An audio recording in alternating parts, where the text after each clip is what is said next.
د سلام په وړاندې کولو هرکلی درته کوم د نن لنډ او مهم خبرونو ته پیل له کرکټ بورډ څخه د افغانستان شلاوریزه غوره لیګ زیات څرنګوالۍ ته وړاندې شوې ده.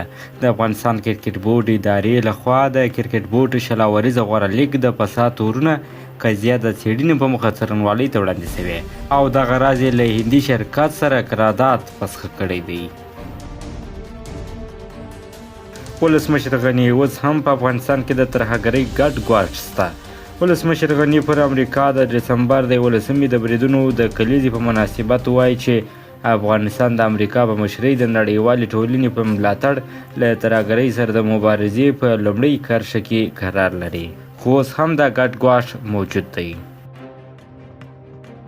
ټرمپ د طالبانو پر ضد به مو بریدونه دوام ولري. د امریکا ولسمشر ډونالډ ټرمپ یو ځل بیا وسلوالو طالبان ته خبرداری ورکړې چې پر ضد به یې بریدونو ته ادامه ورکړي. دانش د ټاکنو ځنډول او د موقت حکومت رامنځته کول هیواد ته سوله نشي راوستلی.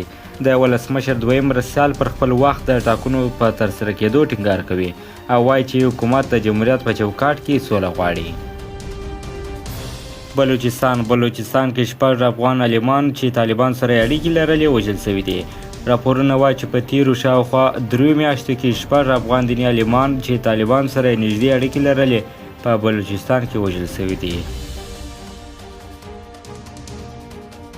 کندوز بغلان او کندوز تخار لوی لارې د ترافیک پر مخ بندې وې.